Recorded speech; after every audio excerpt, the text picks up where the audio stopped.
ஜெயலலிதா என்னும் நான். அரசியல் தலைவர்களை உறவு முறையில் அழைக்கும் வழக்கம் தமிழகத்தில் இருந்தாலும் அதற்கு முதல் காரணம் அம்மா. ஒரு காலத்தில் 1.5 கோடி தொண்டர்களால் புரட்சி தலைவி என்று அழைக்கப்பட்டாலும் அம்மா என்று சொன்னால் தெரியாத ஆள் இல்லை.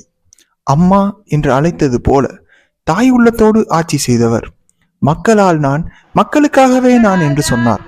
மக்களுக்காகவே நான், அதாவது உங்களால் நான், உங்களுக்காகவே நான், எனக்கு எல்லாமே நீங்கள்தான். உங்களால் நான், உங்களுக்காகவே நான் என்று வாழ்ந்தார். தமிழக ஆட்சி பொறுப்பில் 6 முறை என 14 ஆண்டுகள் முதல்வராக இருந்தவர்.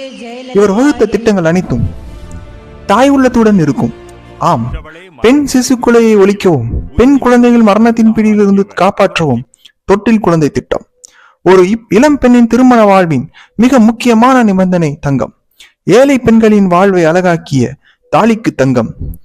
சாலையோரம் இருந்தவரும் பசியார அம்மா உணவகம். இன்று அனைவரிடமும் ஸ்மார்ட் போன் இருந்தாலும் கூட 10 ஆண்டுகளுக்கு முன்பு ஒரு வீட்டில் கணினி என்பது எட்டா கனவுதான்.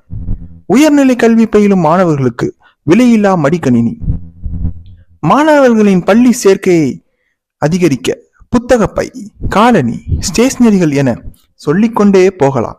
அனைத்து மக்களின் தேவையை அறிந்து தாயுள்ளத்துடன் வழங்கிய இவரின் ஆட்சி காலத்தில் விமர்சித்தவர்கள் சிலர். ஆனால் இவர் கொண்டு வந்த திட்டங்களால் பயனடைந்தவர்கள் பலர். இவர் கொண்டு வந்த திட்டங்கள் பலவும் இப்போது செயல்பாட்டில் இல்லை என்றாலும் ஒவ்வொன்றும் பொன் எழுத்துக்களால் வரலாற்றில் பொறிக்கப்பட்டவை. இவரின் பிறந்த நாளில் நினைவு கூறுவதில் பெருமை கொள்கிறது.